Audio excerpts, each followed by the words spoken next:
Hello, I'm Camila, 30 years old, and 8 months pregnant with my first child. Every morning when I wake up in Dallas, Texas, I tell myself to be strong, because soon I'll be holding my son in my arms. His name is already chosen, Hudson. Just saying his name in my heart gives me strength to survive another day in this house. On the surface, our home looks like any other ordinary middle-class family home in the suburbs of Dallas, but behind closed doors it hides a storm that I face every single day. My husband Roman works hard in his office job. He is the only person who carries the financial weight of this entire family. I admire his dedication, the way he leaves every morning with quiet determination, wearing his tie and holding his briefcase, while the rest of the house depends on him for survival. Without him, there would be no roof over our heads, no food on the table, no bills paid. He is the pillar holding us together, but he is also stretched thin, and I feel his exhaustion every night when he returns home. Living with Roman's mother, Isabella, and his younger brother, Kevin, has never been easy for me. Isabella is widowed, but instead of leaning on her elder son with gratitude, she constantly undermines him. She favors Kevin in every way, even though Kevin is irresponsible, jobless, and drowning in gambling debts. Kevin does not earn a penny, but he spends freely as if money will appear out of thin air. Roman, despite working all day, receives no appreciation from his mother. Instead, she praises Kevin for every little thing, even when he is simply lounging on the couch. Sometimes at dinner, I watch Roman place the food on his plate quietly, while Isabella showers Kevin with affection, laughing at his meaningless stories. It hurts me because I know who actually pays for every meal. It's Roman. It's the sweat on his forehead that keeps this household alive, yet he gets the least respect. And me? I try to stay silent, to protect my unborn son from stress, but inside I feel like I am trapped between loyalty to my husband and cruelty from his family. There are moments when Isabella's cold eyes follow me across the room, as if I'm a stranger in my own home. She never forgets to remind me that I'm just a wife, just a daughter-in-law, not someone who truly belongs here. Kevin, on the other hand, mocks Roman whenever he can. He throws careless remarks about how Roman works like a servant, while he himself demands money whenever his gambling debts pile up.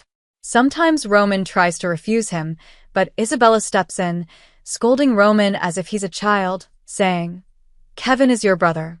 You should support him." And Roman, torn between duty and frustration, ends up giving in.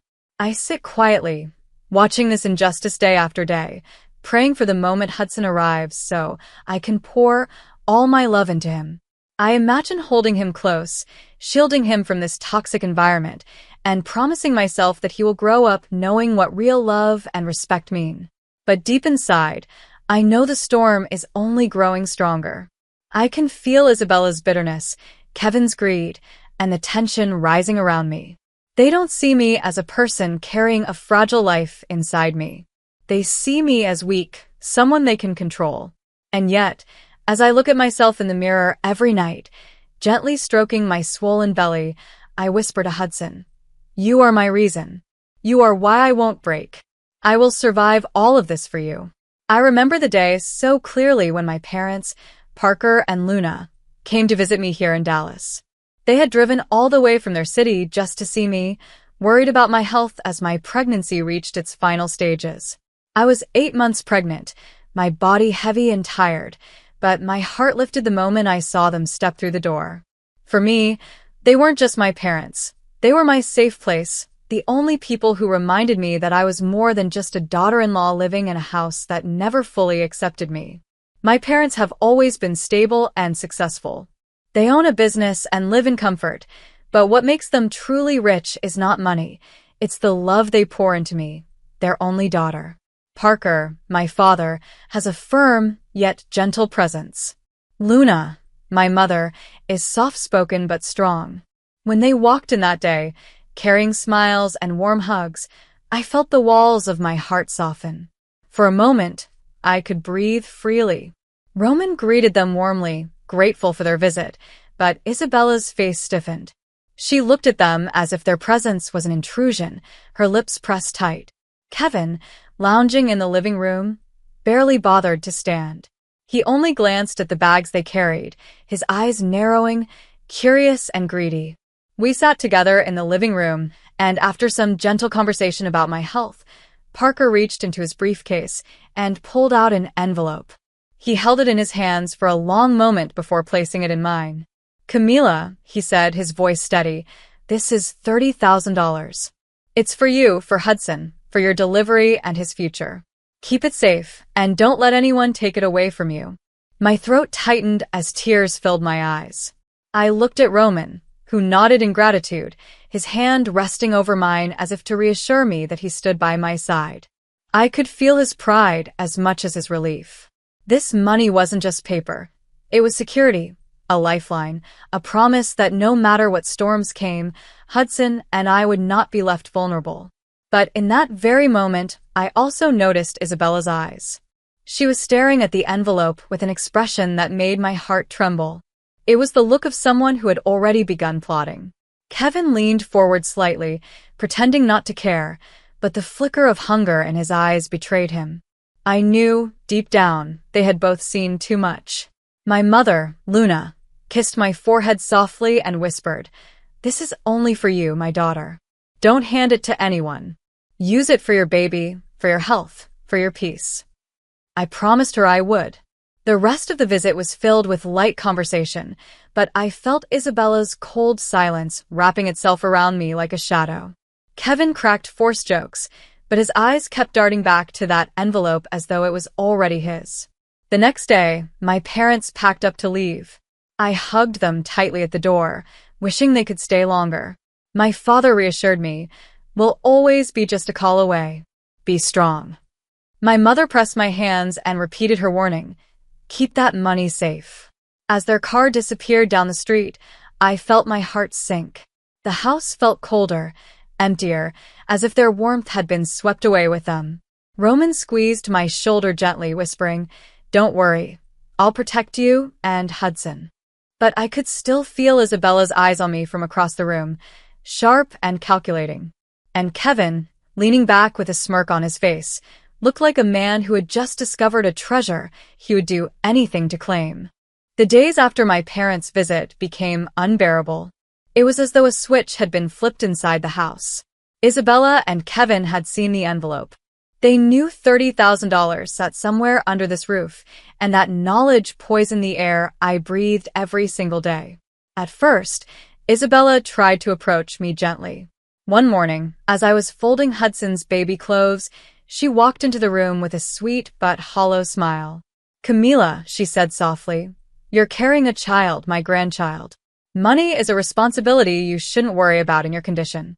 Give the envelope to me. I'll keep it safe for you." Her words might have sounded kind to anyone else, but her tone cut like a blade. I looked her straight in the eye and shook my head. "No, Isabella.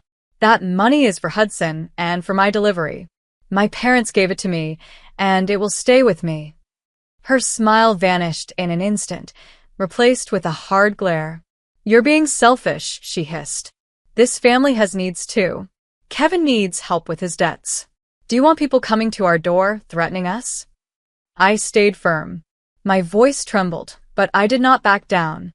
"That money is for my child. It will not go anywhere else." Kevin's approach was different, less polite, more direct. One evening, while Roman was still at work, Kevin leaned against the doorway of my room. His voice was casual, but his eyes burned with greed. "You're lucky, you know. Having parents rich enough to just hand you 30 grand. I think you should share it. After all, we're family. What's the point of hoarding it?" I ignored him, stroking my belly for strength. "It's not mine to share. It's Hudson's." Kevin chuckled darkly. "Hudson won't even know what money is for years. But I know what 30 grand can do right now." That was the beginning of the daily pressure. Isabella and Kevin cornered me at breakfast, at dinner, sometimes even when I walked from one room to another. Their voices grew sharper each time, their patience thinner. Roman defended me whenever he was home, but he couldn't guard me all the time. I saw the guilt on his face whenever I told him what they had said during the day. He would clench his fists and mutter, "One day they'll push too far." One night, as I lay in bed, I overheard muffled voices in the kitchen. Isabella's low, angry tone. We can't let her keep it. That money belongs to this family, not to her. Kevin's sharper whisper followed. Then we'll take it, one way or another. She's too weak to stop us. I froze in bed, my heart pounding against my ribs, Hudson shifting inside me as if he could sense my fear. My hand instinctively covered my belly. I whispered to him in the darkness. I will protect you. No matter what they try to do, I won't let them win. But deep inside, I knew the danger was coming closer.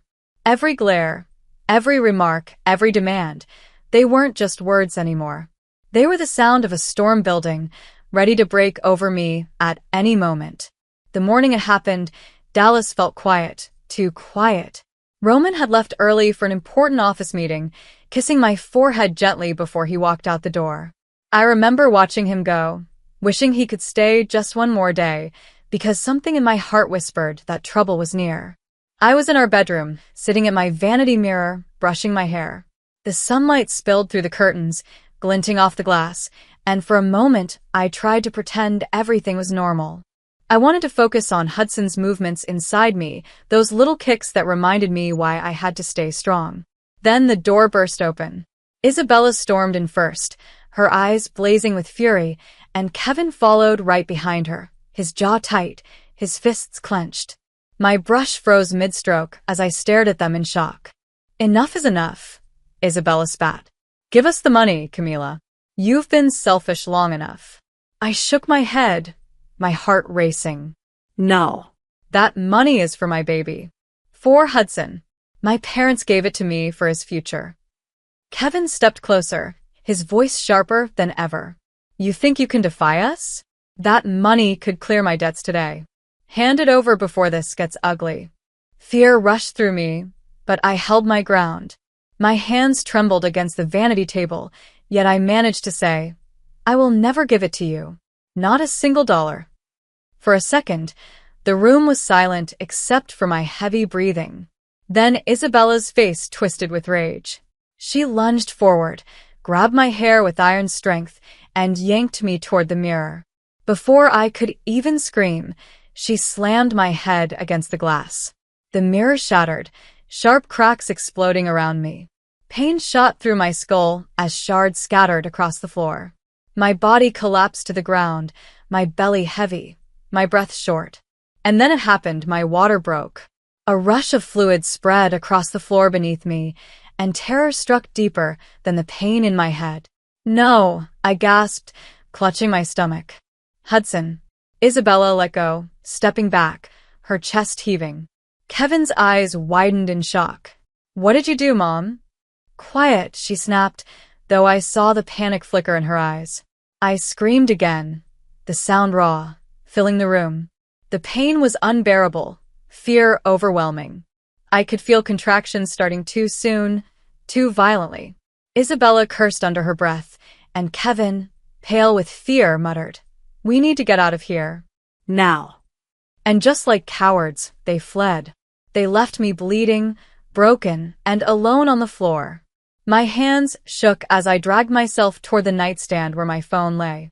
Every inch felt impossible, but I thought of Hudson. I couldn't give up. I grabbed the phone with trembling fingers and dialed Roman first. My voice cracked as I cried, Please come home. They hurt me, my water broke.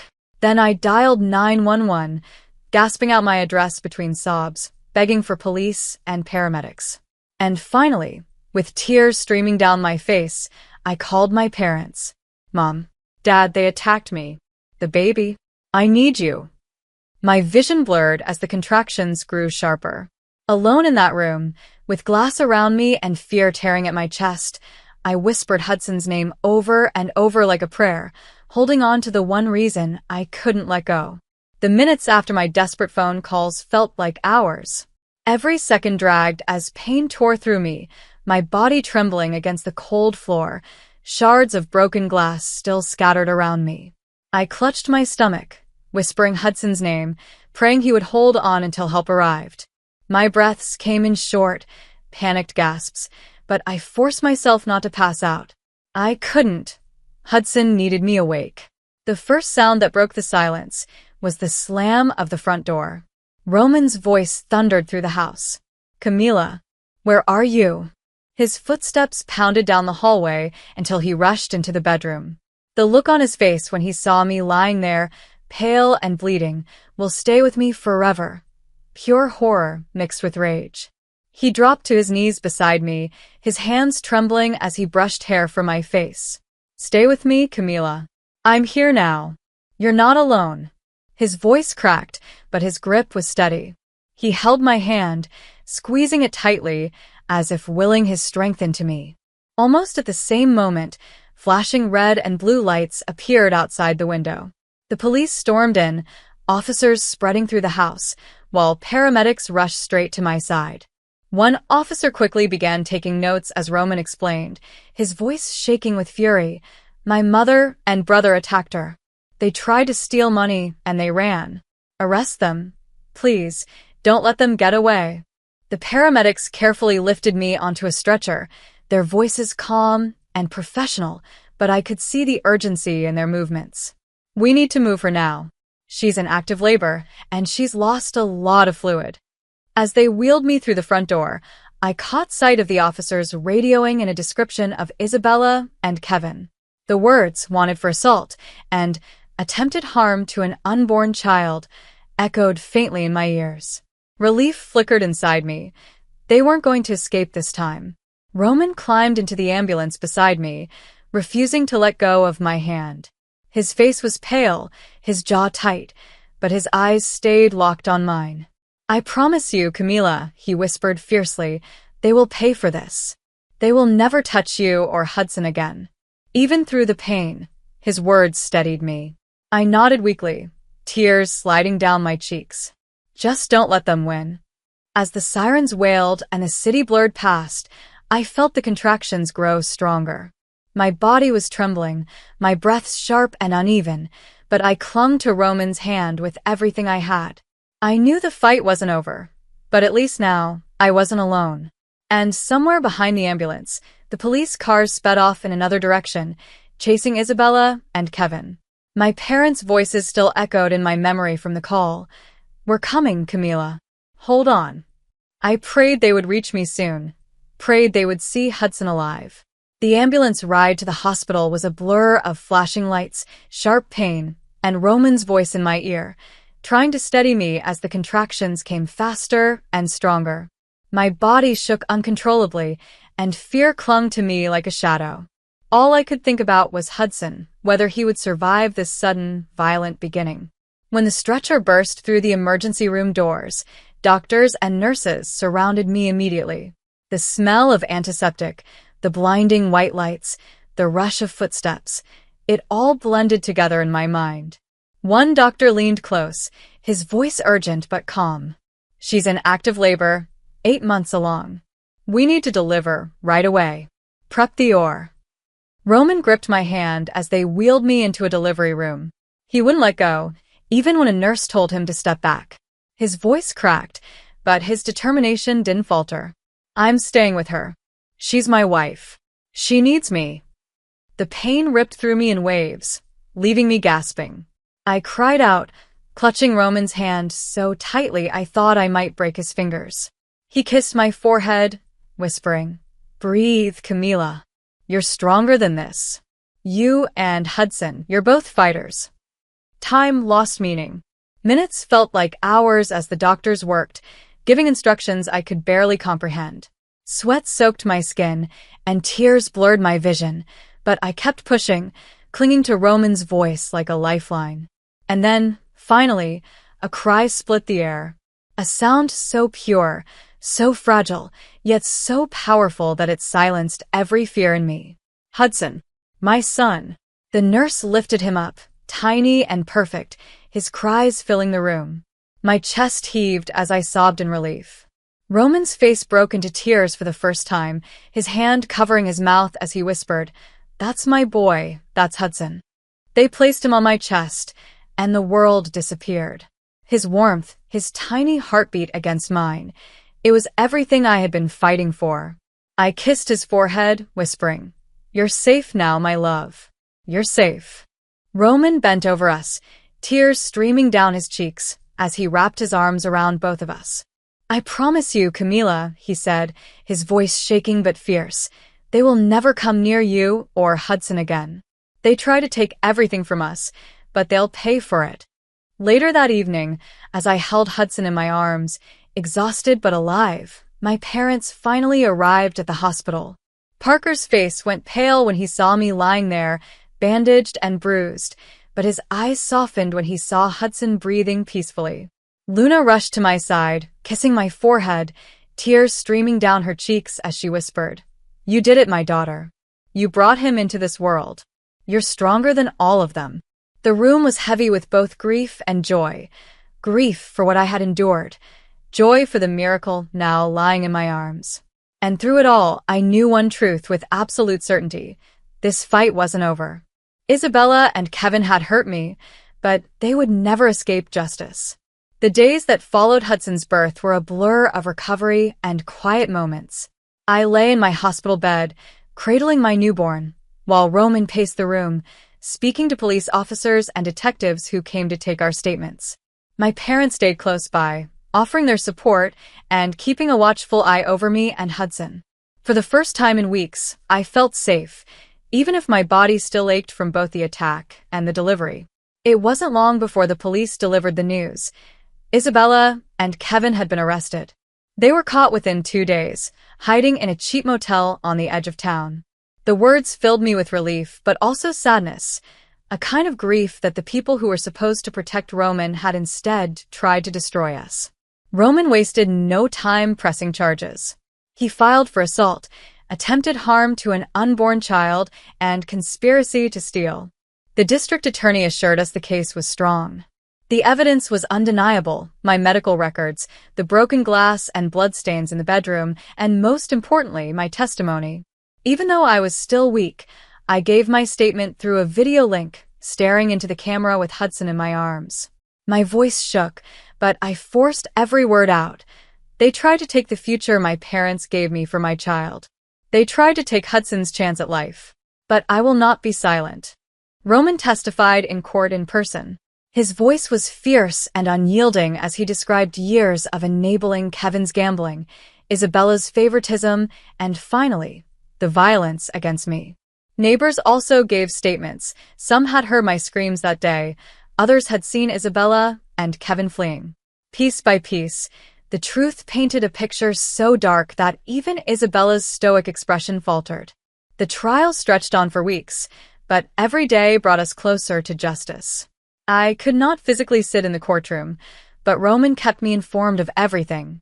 He told me how the prosecutor described Isabella's actions as a betrayal of both blood and motherhood, how Kevin's debts revealed a trail of lies and desperation. The defense tried to downplay it, claiming it was a family dispute gone too far, but the evidence was unshakable. Finally, the verdict came. Isabella and Kevin were both found guilty on all charges. The judge's words still ring in my ears. This court cannot overlook the cruelty inflicted upon a vulnerable woman and her unborn child. You have not only betrayed your family, but you have endangered a life. For that, you will face strict punishment. Isabella was sentenced to prison, her age offering no leniency. Kevin, young but reckless, received a longer term for his direct role in the assault. Roman stood tall as the judge also issued a permanent restraining order, barring them from ever contacting us again, even after their sentences ended. The court recognized the danger they posed, and in that moment, I felt a weight lift off my shoulders. When Roman returned home that evening, he kissed me and Hudson softly. His voice trembled as he whispered, "It's over. They can never hurt you again." But as I looked down at Hudson's tiny face, I realized something deeper. The story wasn't just about punishment, it was about survival, about reclaiming my strength. Isabella and Kevin had tried to break me, but all they did was prove how strong I could be when it mattered most. A full year passed, and life in Dallas finally felt like it belonged to me again. The shadows that once haunted my days had faded, replaced with the light of Hudson's laughter filling every corner of our home. He had grown from a fragile newborn into a lively 1-year-old, his big curious eyes always searching the world around him. Each time he smiled, it felt like a victory, a reminder that we had survived. Roman kept his promise. He cut all ties with Isabella and Kevin the moment the court gave its ruling. We never received another call, letter, or word from them. To us, they no longer existed. The toxic presence that once poisoned our household was gone, and in its place grew a new life built on love and peace. That year wasn't easy. Recovery was long. There were nights when I woke up sweating from nightmares, hearing again the sound of glass shattering, feeling again Isabella's grip in my hair. But each time, Roman was there to hold me until the fear passed. My parents visited often, bringing their warmth and steady support. Parker would play with Hudson, lifting him into the air, while Luna spoiled him with gentle kisses and tiny toys. They reminded me that family could still mean safety, loyalty, and unconditional love. When Hudson's first birthday arrived, we decided to celebrate not just his life, but our survival. Roman and I decorated the house with balloons and streamers. A small cake sat on the table, its candle waiting for Hudson's tiny fingers to explore. Friends and neighbors joined us, people who had stood by us through the trial and whispered words of encouragement when everything felt impossible. My parents arrived with a huge stuffed bear that made Hudson squeal with delight. As everyone gathered, I looked around the room, my heart swelling with gratitude. For the first time in a long time, our home was filled with joy, not tension. The sound of laughter replaced the memory of harsh words. The warmth of love replaced the coldness of betrayal. Roman stood beside me, his arm wrapped around my waist, his eyes shining with pride as he watched our son crawl toward the cake. He leaned close and whispered, "Look at what we've built, Camila. They tried to break us, but instead, they made us stronger." I kissed Hudson's soft hair as I whispered, "This is your world now, my son. A world where you will know love, not fear. Strength, not weakness. Hope, not despair." When we sang Happy Birthday, my voice cracked with emotion, but it wasn't sadness, it was triumph. Because in that moment, surrounded by the people who truly mattered, I knew we had not just survived, we had won. Our story had begun with greed, violence, and betrayal, but it ended with resilience, justice, and new beginnings. And as Hudson giggled at the flickering candle, I realized that sometimes the darkest battles give birth to the brightest futures. I want to leave you with this truth. No matter how deep the betrayal, no matter how cruel the attack, no matter how heavy the pain, you can rise. I was broken, bleeding, and left alone, but I refused to surrender. I fought for my son, for Hudson, and in that fight I discovered a strength I never knew I had. People will try to take what does not belong to them. They will twist love into control and family into chains, but you are not powerless. You have the right to stand, to speak, to protect your life and your future. They tried to steal my hope, but instead they gave me purpose. So if you are listening to my story tonight, I want you to remember, you are stronger than the people who try to hurt you. You are louder than the voices that try to silence you. And when you hold on, when you refuse to let go, you don't just survive. You win. Just as I did. Thank you for watching this story until the very end. If you felt the pain, the strength, and the triumph in Camila's journey, then take a moment to show your support. Like this video to let us know you want more stories like this. Leave a comment and share your thoughts. We truly value hearing your voice. And most importantly, make sure to subscribe to the channel so you never miss the next powerful story we share.